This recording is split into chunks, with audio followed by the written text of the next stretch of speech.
Olha só, quem aqui já ouviu falar no termo multipotencial? Levanta a mão, por favor. Já ouviu falar disso? Multipotencial? É esse pessoal aí que existia antes da Revolução Industrial. Por exemplo, o Leonardo da Vinci. Inclusive, as pessoas multipotenciais também são chamadas mentes davincianas.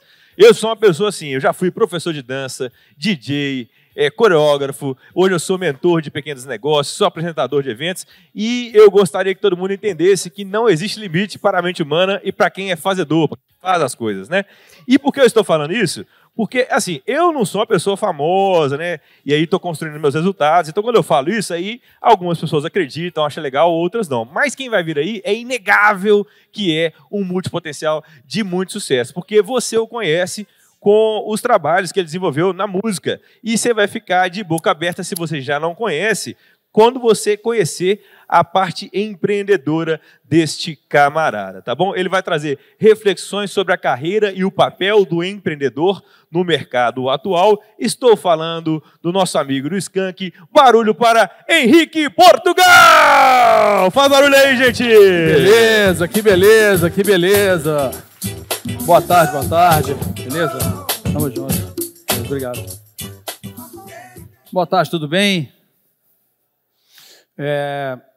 Eu vou contar algumas histórias para vocês, porque normalmente as pessoas me conhecem como o tecladista do Skank, né?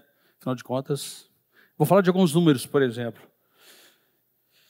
Não, primeiro eu gosto de colocar isso aqui é a coisa que eu acho mais legal. Mais legal, quando as pessoas me perguntam, pô, você é músico? Aí tem gente que fala assim, esse não deve ter estudado. Ele não estudou, não é possível. Ele não formou em alguma coisa. Então, doido, não estudou, sonhador. Artista é sonhador, artista é aquele doidão, né? Aquele cara que pensa diferente, usa roupa esquisita. Eu falo que artista é um pouco parecido. Mr. Daniel. Isso aí. Você já falou ou você vai falar? Vai falar, né? Já falou? Pô, cheguei atrasado. Pô. Então é o seguinte, eu sou economista,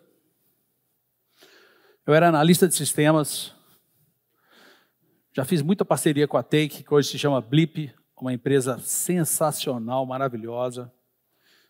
Empresa que, como que fala, é sangue nos olhos, faca nos dentes. Os caras, você acha que os caras começam a vacilar, os caras vêm com uma história revolucionária. E eu acho que é um pouco isso mesmo, né? Porque o mundo é dos que fazem. O mundo não é do cara que tem mais habilidade, mais capacidade, as melhores ideias. O mundo é de quem faz. Eu acho que a história do Skank é muito isso. Então, voltando de novo aqui. Eu não estudei, formei em economia, analista de sistemas, sou coitado, todas as anteriores. E aqui eu falo da minha empresa, que durou 30 anos, que a maioria das pessoas aqui conhecem, né? Eu sempre fui o cara que fiquei ali do lado, observando. O Skank parou há um ano. Eu vou falar um pouco de Skank, que é o seguinte, a gente fez a turnê da despedida. A turnê da despedida a gente fez mais ou menos uns 80 shows. Nesses 80 shows, a equipe do Skank não era muito grande, em torno de 25 pessoas, é o famoso núcleo duro, né, do Skank. Mas no show, normalmente, a gente tinha em torno de 100 pessoas trabalhando. Se a gente está falando de 100 pessoas, a gente fez 80 shows, nós estamos falando de 8.000 pessoas, aqueles números estatísticos que a galera gosta de falar, né? 8.000 pessoas. Se pensar que cada pessoa tem uma família, vezes 4, nós estamos falando de 32.000 pessoas. Aí os números, por exemplo, a gente fez em torno de 80 shows, um público médio de 8.000 a 10.000 pessoas, então a gente falou, mais ou menos 800.000 pessoas assistiram o show do Skank na turnê da despedida. Obviamente, quando a gente fala do show no Mineirão, em março do ano passado, a gente quebra essa estatística, porque o número lá foi muito maior. E o número de pessoas trabalhando também foi muito maior. Só de banheiro tinham 130, banheiro químico. Nem é o banheiro de estádio, não, só de banheiro químico tinham 130. Mas beleza. Por que eu falo isso tudo? É a história da minha palestra, chama Carregador de Piano. Porque para isso tudo funcionar, você tem que ter uma estrutura muito boa por trás. Estava vendo o Fabiano, né, falando aí sobre montagem de equipe. Uma das coisas que eu falo muito é exatamente isso. Existem as pessoas que aparecem, existem as pessoas que ficam por trás, são as profissões invisíveis. Então, como é que a gente fez e como é que a gente pensou? Durante 30 anos, com tanta evolução de tecnologia, como é que a gente fez para esse circo durar tanto tempo? Eu era um cara que era do lado do palco. Hoje, pós-Skank, eu estou no meio do palco. Adorei essa história de deixar de ser tecladista. Nunca pensei em ser vocalista. Quer dizer, eu era o técnico, o engenheiro. Aí, de uma hora para outra, me deram a oportunidade de ser o presidente da companhia. Eu falei, ué, eu gostei disso. Mas para fazer isso, a gente tem que se preparar. É o que eu tenho feito já há alguns anos. E tem uma coisa que eu gosto muito, que é o seguinte, a música me deu muita coisa. Eu, depois que o Skank parou, eu descobri o seguinte, uma das minhas funções agora é devolver um pouco para a música do que ela me deu. Eu acho que a partir do momento que você chega numa senioridade, essa é uma das funções dentro da sociedade, devolver um pouco para a sociedade aquilo que ela te deu. Independente se você é um cara de sucesso ou não, uma das funções sociais é fazer isso. Então, hoje eu sou o representante da Abramos, em Minas Gerais, que é a Associação Brasileira de Música e Arte, uma das 7 empresas que fica debaixo do ECAD.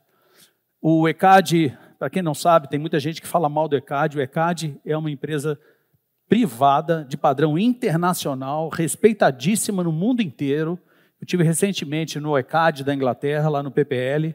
Impressionante como eles falam bem do ECAD, uma empresa que funciona muito bem. Então, eu sou representante da Abramos, que é uma dessas empresas debaixo do ECAD. E a outra é que eu sou sócio de uma empresa que chama Stream. O que essa empresa faz? Como a música se digitalizou totalmente, ela é uma empresa que faz análise de risco de carreiras artísticas.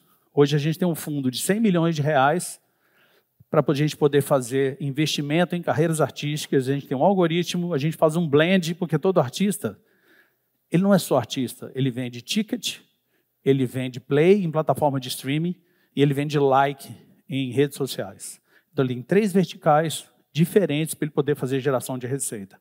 Então, vou explicar, já falei coisa demais aqui, técnica e tal, vou explicar o que aconteceu nos últimos 30 anos para vocês entenderem por que o Skank ficou do tamanho que ele ficou e por que a gente durou tanto tempo. Essa é a minha startup, que mudou muito em 30 anos, inclusive eu estou com a camisa do Sepultura aí, que a banda que eu gravei 3 álbuns, que inclusive está encerrando suas atividades esse ano também, né? E eu falo o seguinte, todo artista é uma startup, os problemas são os mesmos, os sonhos são os mesmos, a gente pensa em criar um projeto, no caso de uma startup, pensa em criar um aplicativo, alguma prestação de serviço, alguma coisa, artista é a mesma coisa, gasta dinheiro gravando o disco, depois que o disco está pronto, o cara não reservou dinheiro nenhum para lançar, para divulgar. Só para vocês terem uma noção, no mercado popular de música, você tem que gastar o dobro ou o triplo em promoção do que você gastou gravando o seu álbum. Esse é um número de referência. Então é o seguinte, lá em 93, aqui, provavelmente ninguém usou esse telefone, né? Esse, que era um tijolo, né? Se alguém levantar a mão falando que eu usei, é sinal que tem mais de 50 anos. Olha lá, levantou também a mão, né? Beleza. Mas tem outros modelos. Foi quando a gente lançou o nosso primeiro álbum. Aí em 96, que esse é o que tem Garota Nacional, que tem partida de futebol, veio o StarTAC. Provavelmente foi baseado lá no Star Trek, lá do Sr. Spock, né? Leonardo Nimoy. E essa capa, provavelmente, se a gente lançasse hoje, a gente seria cancelado. Com certeza a gente seria cancelado. Pela Associação de Proteção dos Animais, a gente está fazendo alusão à sexualidade, e é uma capa imprópria para as crianças. É extremamente importante falar isso, porque a gente vê como a cultura e como as coisas vão mudando. E essa, eu diria que talvez seja a grande ferramenta de um empresário. É você prestar atenção como as coisas vão mudando. Esse aqui é um álbum que a gente lançou em 98, que é o Siderado. Ele tem a música Resposta, tem a música Saideira. Foi quando o senhor Elon Musk começou a ganhar dinheiro. Ele já era rico, ele vem de família rica, não adianta. Ele já veio de família rica, mas o cara começou ali no PayPal lá. Beleza. Isso aqui, 2004, esse álbum tem o quê? Vou Deixar, tem 2 Rios. Esse eu adorava esse telefone, o 6120. Esse telefone cabia aqui no bolso da calça, né? Era sensacional, cara. E talvez foi um dos últimos aparelhos, que era um aparelho telefônico. Hoje a gente não fala, é a coisa mais engraçada que eu acho, a gente pede permissão para ligar para alguém. Posso te ligar? Né? Não é telefone mais, cara. É impressionante. Mas aí que vem, essa mãozinha para cima aqui, foi uma percepção que a gente teve. Foi quando mudou tudo no mundo, que é que todo mundo, cada pessoa do planeta Terra, tinha a possibilidade de opinar. E o valor do voto dele e do que ele falava era a mesma importância. Você pode ser bilionário, trilionário ou extremamente pobre. O seu like vale o mesmo de uma outra pessoa. Só que isso mudou tudo, porque quando a gente começa a falar de música, hoje em dia, na maioria das coisas, na minha percepção, e a música isso tornou muito claro, que quem define o que será consumido não é mais a classe AB, que definiu isso durante 2000 anos. É a classe CD que está definindo isso. E essa mudança, para mim, começou com a mãozinha do Facebook em 2004. Em 2008, saiu o iPhone, que veio com a lujinha de aplicativo, que revolucionou tudo. Todo mundo pôde, se criou uma igualdade, o dinheiro começou a fazer menos diferença. Não estou falando que ele não faça diferença, não, lógico que faz. Mas que você trouxe uma democracia digital, que é um álbum que a gente tem, o Ainda Gosto Dela. Em 2011, álbum no Mineirão, a gente gravou 2, né? O do ano passado, o último show, a gente ainda nem lançou.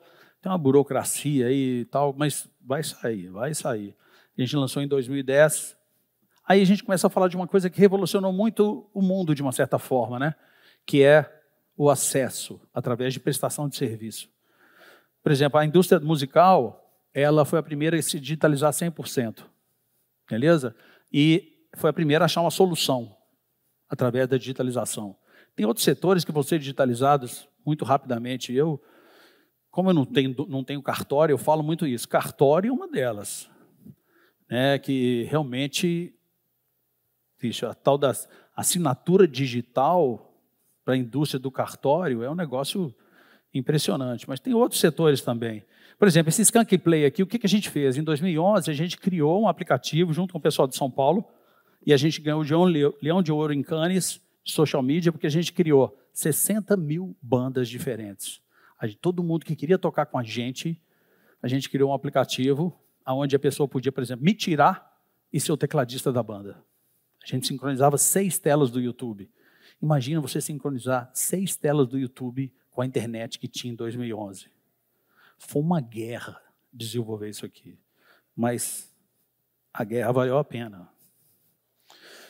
Em 2014, a gente lançou o nosso último disco de estúdio, que é o Velócia. E para mim, isso é um ponto, acho que muito importante, é para refletir. Assim. Antes da inteligência artificial, para mim, a última tecnologia que foi realmente, de certa forma, um pouco revolucionária foi o Apple Watch, porque foram as ferramentas usáveis. De 2014 até 2023, mais ou menos. Oi. Em 2014, foi a última tecnologia que eu falo assim, a gente ficou um tempão sem inovação tecnológica. E, inclusive, eu não uso. Não achei assim tão... É mais uma coisa para a gente carregar a bateria, que é o problema do mundo hoje, né? Carregar a bateria. É um negócio complicado. Eu estou falando disso tudo aqui, eu estou falando de tempo. E você entendendo o que foi acontecendo. O Skank que veio lá de trás de um álbum independente, dos modelos físicos, o que eu falo? O que é mais importante no meu negócio? E aí a questão de todo mundo pensar o que é importante do negócio de cada um, sendo que a tecnologia é só uma ferramenta. No meu caso eu sou um criador de conteúdo e eu tenho que falar com o público consumir meu conteúdo. Mas esse caminho do meio aqui, ele foi sendo transformado de uma forma gigantesca. Por quê? Antes eu tinha um modelo físico, era um modelo de compra e venda. Nós estamos falando de produto. De uma hora para outra, eu estou aqui criando para entregar meu produto para o usuário final, chegaram à conclusão que a melhor ferramenta era streaming e criaram um modelo de negócio para isso. Muito legal, muito bacana, que é o mundo digital. Só que é o seguinte, o streaming é um modelo muito travado. Eu não consigo fazer projeto especial nenhum. Eu não consigo agregar valor. Entendeu? Se um artista gasta R$1 milhão para gravar um disco, e o outro artista gasta R$10.000 para gravar um disco, na venda, o valor é o mesmo. A gente não consegue agregar valor. Então, quando começa a falar de produtos de luxo, na indústria da música não tem isso. Porque o streaming não deixa. Não deixa você criar, como eu falo assim, a bolsa Hermès da música. Não existe isso. Não existe você criar a Ferrari, não existe isso. Não existe você criar um relógio, um Patek Philippe, não existe. Todo mundo recebe o mesmo valor. Obviamente, tem algumas diferenças de usuário pago, usuário não pago. Então, eu acredito o seguinte, o streaming ele fica, mas a gente precisa de outras coisas. Porque está difícil quem trabalha bem, quem gasta muito tempo, quem investe, se diferenciar de produtos feitos em quantidade. Mas é isso que está funcionando, é isso que temos hoje, então vamos nessa. Mas essa revolução, ela não para por aqui. Por que eu falo muito isso? Porque a vida se tornou um labirinto digital, a gente depende da tecnologia. Aí a gente acha que a gente tem poder, a gente recebe lá as indicações de todos os softwares, todas as coisas e tal. Mas eu falo assim, aí eu vejo da minha mulher tem uma marca maravilhosa de Petit Four, e ela só recebe receita. E eu só recebo coisas de tecnologia, coisas de negócios. Aí eu chego e falo assim, poxa, me colocaram numa caixa, né? Aí tem aquela frase legal demais de palestra, fala assim, você tem que pensar fora da caixa, você tem que pensar fora da caixa. Hoje em dia eu falo o contrário. Primeira coisa é você saber aonde estão colocando você, em qual caixa estão colocando você. Porque você está dentro de uma caixa. Os algoritmos te colocam dentro de uma caixa. Tá. E outra, você pensar de forma muito disruptiva é muito caro. Você às vezes tem que destruir uma cadeia inteira produtiva para você colocar uma nova ideia. Foi o que aconteceu na indústria da música. A gente perdeu as lojas de disco, a gente perdeu os fabricantes de CD, a gente perdeu os atacadistas de CD, perdeu uma cadeia completa por conta de uma inovação tecnológica. Então, qual a caixa que os algoritmos estão colocando vocês? Eu vejo muito isso na hora de... Às vezes eu gosto de pegar o Instagram de outra pessoa e ter um perfil diferente, às vezes ter 2 perfis completamente diferentes, para que apareçam coisas diferentes, porque senão a gente fica muito preso dentro das mesmas coisas. E a música, e as playlists, todas as coisas, elas acontecem assim. Né? Aí entra no lugar, aí chega no lugar que eu acho mais legal de todos, que eu acho que é um problema que o Brasil está tendo hoje. Todos os números que eu falei do Skank, de chegar lá em cima, de falar, de ser grande, ter uma carreira vitoriosa, ter números extremamente relevantes e tal, isso só é possível com uma grande equipe. E a montagem de equipe, eu vejo as pessoas falando, você tem que ter pessoas que te entendam, que te aceitam, não sei o quê, que te respondam, você manda, ela faz, eu falo assim, não. Com a digitalização das coisas, com essa quantidade de algoritmo, você tem que se misturar. Uma frase que eu falo com o Daniel tem uns 10 anos, e até vai aparecer aqui no final. Saia de casa, pensa diferente. Porque você tem que ter um gato, falo assim, um cachorro, um pato, uma águia. E na montagem da equipe, ter pessoas que pensem diferente, normalmente, se a pessoa é administrativa ou se ela é criativa, não põe um criativo para administrar, não. Mas, em compensação, não põe um cara que é extremamente metódico, organizado, estruturado para criar, não. Não vai funcionar.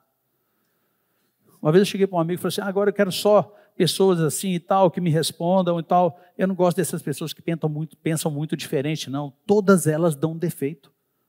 Todas têm um defeito. Todo mundo que é muito genial tem um grande defeito. E isso, como eu falo, vem da área criativa, isso às vezes incomoda, né?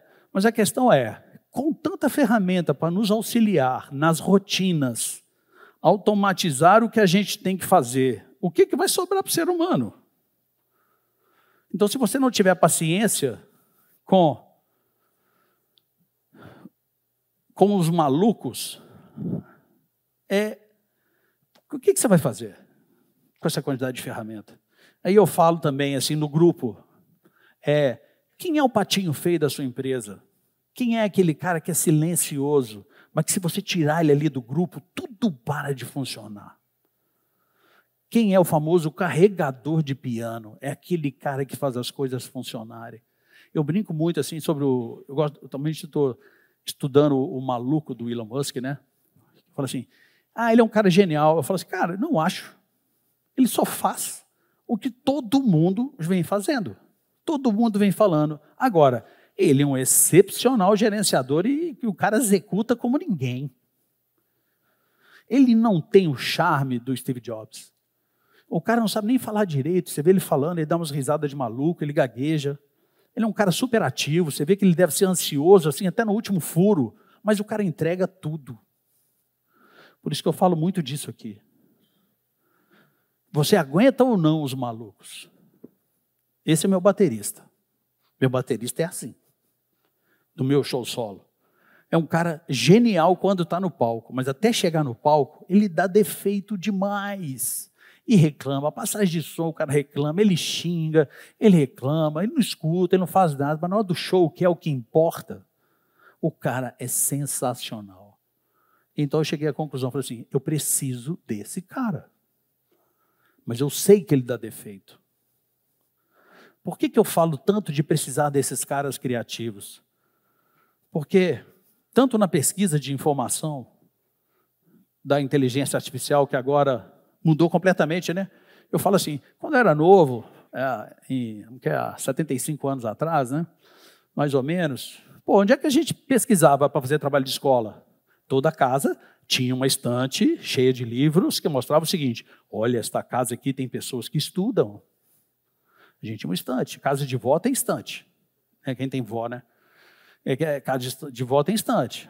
Beleza, eram a Delta LaRousse, a enciclopédias. Exatamente, as enciclopédias. Aí chegou o Google, destruiu o modelo de negócio do vendedor de enciclopédia. Fudeu. Desculpa. Mas fudeu mesmo. Então acabou com o emprego do cara. Aí virou o Google. O Google, o mantra dele, o que é? Organizar as informações do mundo. Mas ele te passa as informações organizadas, o que interessa ao negócio dele. Né? É igual o grupo de comunicação, a gente fala muito isso. Não existe grupo de comunicação, existem grupos econômicos com interesses comerciais. A maioria deles. Está aqui um mestre da comunicação na minha frente aqui. Aí chega a inteligência artificial, o que é que ela faz? Ela pega a informação organizada do Google e de outros lugares, muito esperta, e te dá sugestões. E você acha que aquilo é verdade. Nada mais é o quê? Está nos dando cada vez mais preguiça. Porque aquilo que é fácil, aquilo que é repetitivo, a gente vai deixar para uma máquina. Mas, em compensação, cada vez mais a gente será influenciado nas nossas decisões por alguém que está pagando algum impulsionamento. Isso não é de graça. Então, trabalhos repetitivos e uso de força repetitivos será feito por chatbot, será feito por várias dessas coisas. E o uso de força será feito por quem? Pelos robôs. Então, o que vai sobrar para nós, seres humanos, para a gente fazer? A gente, obrigatoriamente, tem que ser criativo. Não tem como fugir disso. E ser criativo, ou criatividade, está ligado ao caos. Aí vem essa maluquice, por exemplo, lá vem o Henrique falar dos doidão de novo. Mas não tem muito como fugir disso. Que é o termo em inglês, os outliers. Não tem muito como fugir disso. Então, por isso que eu acho que a arte é uma grande ferramenta para treinar funcionários. Não estou aqui vendendo escola, curso de criatividade, não. Porque eu vejo muito isso. Porque todo artista, hoje em dia, ele tem que ser um polímata. Que é o quê? Pessoas que têm conhecimento em muitas áreas. Pensem nisso. Pessoas que são muito especializadas, elas não inovam, elas só melhoram. Se hoje em dia as ações repetitivas de melhoria já não pertencem mais a nós humanos, nós temos obrigatoriamente que sermos criativos. E a gente precisa conhecer mais de uma área. Um vendedor tem que fazer um curso de teatro. Um engenheiro tem que fazer um curso de alguma coisa abstrata, para ele pensar um pouco parecido com o arquiteto, para ele parar de brigar com o arquiteto. Entendeu? O programador, ele tem que fazer alguma coisa criativa, para ele não pensar só em lógica. Ele tem que fazer alguma coisa. A vida é muito mais que um algoritmo. E a gente perceber que todas essas facilidades que hoje a gente tem no mundo, elas de alguma forma, elas estão nos induzindo a algumas coisas que provavelmente a gente não gosta e não quer. Então a função, de certa forma, do artista na sociedade é exatamente questionar a sociedade, às vezes a política, as mudanças sociais, igual eu falei da capa do Samba Poconé, de 1996. Então, a gente tem que ter essas pessoas na sociedade. A gente tem que aprender a ouvir mais. Hoje, qualquer coisa que seja diferente do que a gente pensa, a gente já vai lá e critica. Às vezes aquela informação nova ali está te mostrando uma oportunidade que você não quer enxergar. Então, escute mais. Escute mais. A gente tem o poder da decisão, mas use na hora que for importante. Aprenda a escutar, para você poder realmente entender que a tecnologia, ela é uma ferramenta, ela não é fim. E o que a gente passa muito hoje em dia é isso, a quantidade de informação. Eu falo que é mais ou menos aquela piscina suja, de folha, que você tenta nadar, você não acha nada, você não consegue. Aí você fala assim, meu Deus do céu, deixa o Instagram escolher para mim. Mas e aí? Você vai fazer o quê? Você vai ser guiado por alguém que está impulsionando alguma coisa? Porque é cômodo. Então, essa história de criar um outro perfil que seja completamente diferente do seu, às vezes em alguma plataforma, é legal para você começar a fazer coisas diferentes e pensar de forma diferente. E eu falo muito isso, se um artista não puder viver da sua própria arte, quem perde não é o artista, é a sociedade que fica menos interessante. Porque a gente gosta de cotidiano, mas a gente não quer que seja, não quer nada muito diferente, mas a gente fala assim, não, mas isso aqui é novo. Não, eu falo muito que é a diferença do déjà vu e do vujadê. O déjà vu você fala assim, isso aí eu já vi. Aí vem uma coisa nova que é muito parecida com o que você conhece, fala assim, cara, isso é muito legal, né? É um pouco diferente, mas é legal, né? Porque tem dentro dos seus valores, das suas percepções, às vezes um produto novo encaixa exatamente com o que você pensa. E o artista faz muito isso. Tem um livro que chama Roube como um Artista, que é a pessoa que faz a leitura da sociedade, as dores, as necessidades e os comentários e a cultura, e através disso cria um produto para vender. Que é o que eu falei para o Daniel já há mais de 10 anos. Saiam de casa, larguem o computador. Minha visita recente na Inglaterra agora, um grande amigo sueco chegou para mim e falou assim, Henrique, eu fico impressionado como os brasileiros deixam as telas com crianças. A gente está deixando as nossas crianças preguiçosas mentalmente. Elas só sabem usar as ferramentas.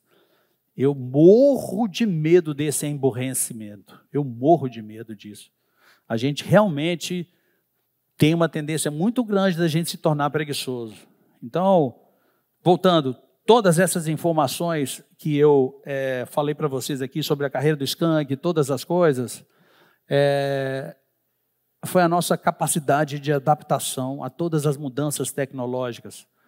Primeiro, quando o Skank começou, tinha um vinil, que era o suporte físico para que as pessoas, eu estou aqui criando, para que o público pudesse escutar o que eu estava criando.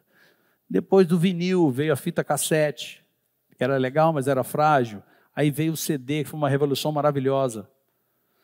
Um modelo físico, você podia botar do lado da churrasqueira lá, que o CD continuava funcionando e tudo certo. Churrasco do final de semana, era aquele CDzinho, assim, 10 CDzinhos, um em cima do outro, do lado do sal grosso, do lado da picanha, e você só colocava ali para escutar as músicas. Era ótimo.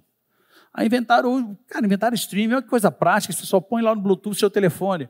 Obviamente que toda essa praticidade, o ser humano é preguiçoso mesmo, toda essa praticidade acaba preservando e fazendo com que a gente se torne cada vez mais preguiçoso.